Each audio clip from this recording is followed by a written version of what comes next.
नमस्कार. निसर्ग प्रतिष्ठानच्या आरोग्य सेवा या युट्यूब चॅनलवर तुम्हा सर्वांचं पुन्हा एकदा स्वागत. यापूर्वी आम्ही अनेक व्हिडिओ आमचे इन्स्टावर अपलोड केले होते, त्याला प्रचंड प्रतिसाद मिळाला. आणि ह्या इन्स्टावरील व्हिडिओ मध्येच ज्यांनी ज्यांनी काही प्रश्न विचारले त्यांना थोडीशी अतिशय विस्तृत माहिती देता यावी म्हणून आम्ही युट्यूब चॅनलवर उतरले आहोत. त्यासाठी तुम्ही युट्यूब चॅनल आमचं सबस्क्राईब करून ठेवा. आज आपण खरूज किंवा नायटा या संसर्गजन्य त्वचा विकाराविषयी अधिक माहिती जाणून घेणार आहोत. हे अतिशय दोन्ही अतिशय हट्टी विकार आहेत. साधारणतः बोटांच्या बेचक्यामध्ये लहान मुलांच्या पासून ते अतिशय ज्येष्ठांच्या पर्यंत आढळून येणारा हा एक खरूज हा एक विकार आहे. तो अतिशय खाजवणारा असतो. या विकारामध्ये दोन प्रकारच्या आपल्याला खरूज बघायला मिळते. एक म्हणजे कोरडी खरूज आणि दुसरी म्हणजे ओली खरूज.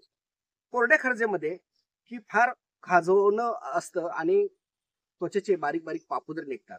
तर ओली खरजूमध्ये ही बारीक बारीक पुरळ निघतात आणि ते पुरळ फुटल्यानंतर प्रचंड खाज सुटते. तर ही जर अनेक वर्षापासून जर ही खरूज असेल आणि त्याच्यात खाज आणि हे थांबवायचं असेल तर गंधक रसायन वटी एक जेवणानंतर चावून खायची आहे.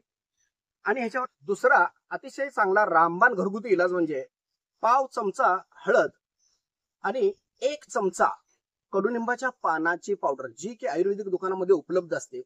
हे दोन्हीचं मिश्रण 1 ग्लास पाण्याबरोबर सकाळी रिकाम्या पोटी घ्यायचा आहे. हा प्रयोग तुम्हाला 7 दिवस करायचा आहे. निश्चितपणे खरूज तुम्हाला बरी झालेली आढळेल.